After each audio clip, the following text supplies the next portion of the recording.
श्री राम जानकी मंदिर है, वहाँ पे एक ठेले पे ये बर्फ की कारोबारी है थे श्री राजेश चौधरी, तो उनकी हत्या कर दी गई थी क्लोज रेंज से गोली मार के। सनसनीखेज मामला था। मामले की गंभीरता को देखते हुए एक स्पेशल इन्वेस्टिगेशन टीम का गठन किया गया था एसडीपीओ 1 मसौड़ी के नेतृत्व में। उसमें आप देख रहे हैं एमए न्यूज। नमस्कार, एमए न्यूज में स्वागत है। मैं नीरज। 17 जून को मसौड़ी के राम जानकी मंदिर के पास ठेले पर नींबू पानी शरबत बेच रहे राजेश चौधरी की पीछे से सिर में गोली मारकर हत्या कर दी गई थी। दिन दहाड़े हुई इस वारदात से पूरे बाजार में सनसनी फैल गई थी। इस मामले में पुलिस ने बड़ा खुलासा किया है। पुलिस ने राजेश चौधरी की हत्या मामले में 4 आरोपियों को गिरफ्तार कर लिया है, जिनमें मृतक की पत्नी भी शामिल है। इन सभी ने अपना अपराध स्वीकार कर लिया है। ये घटना प्रेम प्रसंग का नतीजा बताई जा रही है। इस मामले पर पुलिस ने तत्काल छानबीन शुरू की। सीसीटीवी फुटेज और तकनीकी विश्लेषण के आधार पर मृतक की पत्नी को हिरासत में लिया गया। सिटी एसपी पूर्वी परिचय कुमार ने बताया कि राजेश चौधरी की हत्या प्रेम प्रसंग के चलते हुई थी। इस साजिश में मृतक की पत्नी और उसका प्रेमी लकी सहित 4 लोग शामिल थे। आरोपियों में एक नाबालिग भी है, जिसने लाइन की भूमिका निभाई थी। पुलिस के मुताबिक हत्या को अंजाम देने के लिए शूटर को 20,000 रुपये की सुपारी दी गई थी। पुलिस ने हत्या में इस्तेमाल किया गया देसी कट्टा भी बरामद कर लिया है। इस मामले पर सिटी एसपी पूर्वी परिचय कुमार ने और क्या कुछ कहा, देखिए हमारी पूरी रिपोर्ट।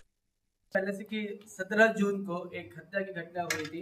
यहाँ पे श्री राम जानकी मंदिर है, वहाँ पे एक ठेले पे ये बर्फ की कारोबारी है थे श्री राजेश चौधरी, तो उनकी हत्या कर दी गई थी क्लोज रेंज से गोली मार के।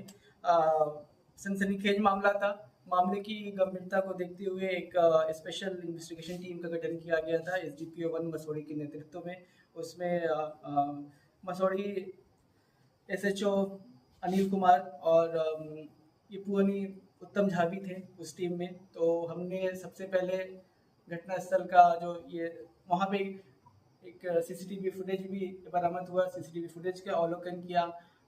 घटना के बाद एफआईआर मृतक की पत्नी के द्वारा दर्ज कराया गया। एफआईआर में 5 नामजद अभियुक्त थे।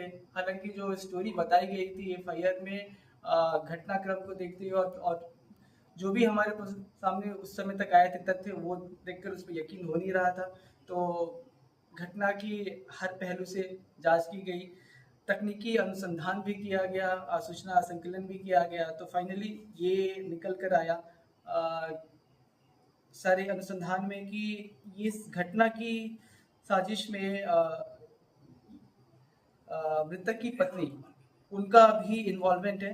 तो ये घटना बेसिकली प्रेम प्रसंग में कारित की गई है। मृतक की पत्नी का अफेयर लकी नाम के एक व्यक्ति से चल रहा था।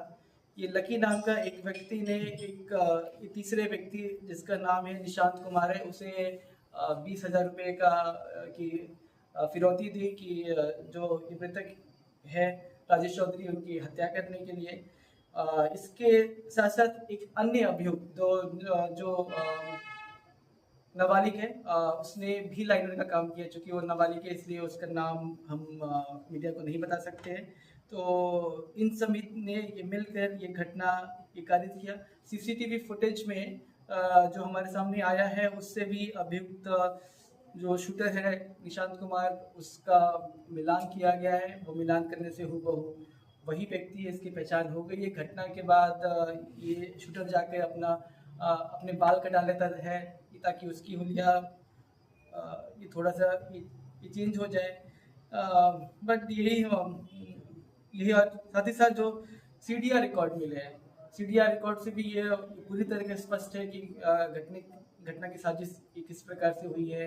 इन दोनों का अफेयर आपस में, घटनास्थल पे जो अभी मौजूद है उनका लोकेशन भी आ रहा है सीडीआर में। तो ये एक बड़ी उपलब्धि है कि इतनी बड़ी घटना का सफल उद्भेदन और सभी अभियुक्तों की गिरफ्तारी लगभग 2 दिनों में हो गया। साथ ही साथ घटना में इस्तेमाल हुआ हथियार भी बरामद हो गया है।